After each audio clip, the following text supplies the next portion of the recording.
என்னோட பதிவுகளில் பிள்ளைகளால் மனத்துயரத்தை சந்திக்கக்கூடிய பெற்றோர்கள் செய்ய வேண்டிய வழிபாடுகள் அப்படின்னு நான் நிறைய சொல்லியிருக்கேன் இல்லையா?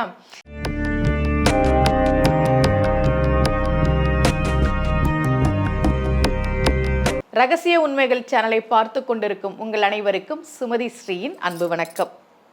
இந்த பகுதியில் நம்ம நிறைய பரிகார முறைகள், பரிகார தலங்கள், ஆன்மீக கேள்வி பதில்கள், ஆன்மீக சந்தேகங்கள், என்ன பிரச்சனைக்கு என்ன மாதிரி வழிபாடு பண்ணணும்னு தொடர்ந்து பார்த்துக்கிட்டு இருக்கோம். ஏன்னா நிறைய பேர் இன்னைக்கு பிள்ளைகளால் எங்களுக்கு இவ்வளோ கஷ்டம் இருக்குது, சொன்ன பேச்சு கேட்கறதில்ல, இந்த மாதிரிலாம் சொல்கிறாங்க. ஒருவேளை உங்களுக்கு அந்த மாதிரி பிரச்சனை இருந்ததுன்னா, சில பேருக்கு ஜாதகத்திலே இருக்கும் பிள்ளைகளால் மன துயரத்தை சந்திக்கக்கூடிய ஜாதக அமைப்பு அப்படின்னு. அதற்கு செய்ய வேண்டிய பரிகாரங்கள்லாம் நான் உங்களுக்கு சொல்லியிருக்கேன்.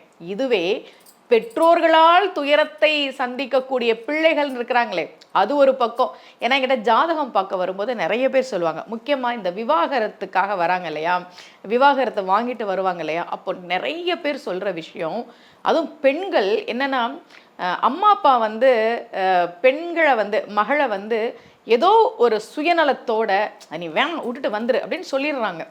இந்த பெண்களும் அதாவது கணவன் ரொம்ப கொடுமை பண்ணுறாரு, மாமனார் மாமியார் கொடுமை பண்ணுறாங்க, வாழவே முடியாதுன்னா நம்ம வந்துடணும், அதில் மாற்று கருத்தே கிடையாது. ஆனால் சின்ன சின்ன விஷயங்கள், சின்ன சின்ன ஈகோ, குடும்பத்தில் எல்லாருக்குமே இன்றைக்கி ஈகோ தானே இருக்குது, அதுக்கெல்லாம் கோச்சிட்டு இந்த விவாகரத்துன்னு அம்மா அப்பா பேச்சை கேட்டுட்டு வாங்கினதுக்கு பிறகு நிறைய பேர் என்கிட்ட ரொம்ப வருத்தப்பட்டு பேசியிருக்கிறாங்க. நான் கொஞ்சம் யோசித்து முடிவெடுத்துருக்கலாமா, நான் இப்படி தப்பாக முடிவெடுத்துட்டேன், என் மேலே பாசத்தில் சொல்கிறாங்கன்னு நினச்சேன், இப்போ எனக்கு என்ன பண்ணுறதுன்னு தெரியல. இந்த மாதிரி ஜாதகம் பார்க்க வந்த நிறைய பேர் ரொம்ப வருத்தப்பட்டு சொல்லியிருக்கிறாங்க. பெற்றோர்களால் பிள்ளைகள் மனத்துயரத்தை சந்திக்கிற அமைப்பு சில பேருக்கு இருக்கும். பரதனுக்கு கைகையின் நல்ல அம்மாவா? இல்லை. பரதனுக்கு ஒரு தீரா பழியை அவள் ஏற்படுத்தினாள். பிரகலாதனுக்கு இரணியன் ஒரு நல்ல அப்பாவா? கிடையாது. இப்போ பாருங்களேன், நான் ஒரு ஜாதகம் காட்டியிருக்கேன். இவங்க தனுசு லக்னம், இவங்களுக்கு சந்திர தசை நடக்கும்போது என்ன நடந்ததுன்னா, அவங்க அப்பா இறந்துட்டாரு, ஒரே பொண்ணு இவங்க, அம்மா தனியாக இருக்கிறாங்க.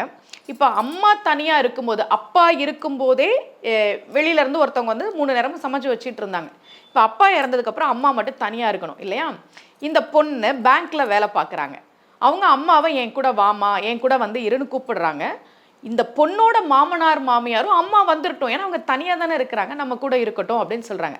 ஆனால் இந்த அம்மா, நான் எப்படி மாப்பிள்ளை வீட்டில் இருக்கிறது, அது கௌரவ குறைச்சல், அதனால் நான் வரல அப்படின்னு சொல்லிட்டு நீ என் கூட இருன்னு சொல்கிறாங்க. மகளை நீ என் கூட இருன்னா, அவங்களுக்கு ஒரு கணவர் இருக்கிறாரு, 2 குழந்தைகள் இருக்குது, அந்த குடும்பத்தை அவங்க பார்க்கணும். அவங்க சொன்னாங்க, எங்கள் மாமியார் வீட்டிலேருந்து நான் வேலைக்கு போனால், அவங்க பேங்க்கில் வேலை செய்கிறாங்க, அது கொஞ்சம் தூரம் தான், ஒரு 1/2 மணி நேரத்தில் போயிடலாம். ஆனால் எங்கள் அம்மா வீட்டிலேருந்து நான் வேலை செய்கிற இடத்துக்கு போகணுன்னா 1.25 மணி நேரம் நான் பயணம் பண்ணி போகணும். ஆனால் எங்கள் அம்மா நீ இங்கே தான் இருக்கணும்னு சொல்கிறாங்க, நான் பயணம் பண்ணணும். அதோட நான் மாமியார் வீட்டில் இருந்தேன்னா வேலை செய்யும்போது என்னுடைய கணவர் உதவி பண்ணுவார், என் மாமியாரே உதவி பண்ணுவாங்க. ஆனால் எங்கள் அம்மா வீட்டில் இருக்கும்போது அவங்களுக்கு எல்லா வேலையும் நான் தான் செஞ்சு கொடுக்கணும்.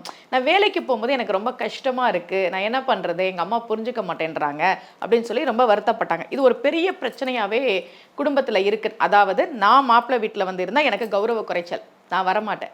சரி நீ நல்லா இரு அப்படி தானே சொல்லணும், அதை விட்டுட்டு நீ இங்கே என்னை பார்த்துக்கணும், நீ என்னை பார்த்துக்க மாட்டியா அப்படின்னு ரொம்ப என்னை மன துயரத்துக்கு ஆளாக்குறாங்க, டார்ச்சர் பண்ணுறாங்க அப்படின்னு சொல்லி ரொம்ப வருத்தப்பட்டு பேசினாங்க.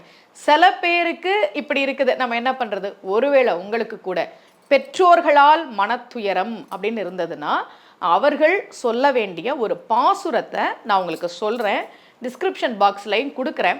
நிறைய யூடியூப்பில் நீங்கள் டிஸ்கிரிப்ஷன் பாக்ஸில் பாட்டு இல்லைம்மா அப்படின்னு சொல்லியிருக்கிறீங்க, அதெல்லாம் நான் கொடுத்துட்டேன் கமெண்ட்டில்.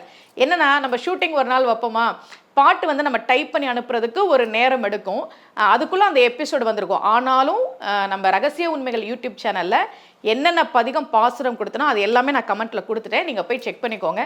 ஒருவேளை நீங்கள் இதை ஃபேஸ்புக்கில் பார்க்குறீங்கன்னா, பதிகம் இல்லையே, பாசுரம் இல்லையே அப்படின்னு நினைக்க வேணாம். ரகசிய உண்மைகள் யூடியூப் சேனலுக்கு போனீங்கன்னா அதில் அந்த பதிகம் பாசுரம்லாம் இருக்கும்.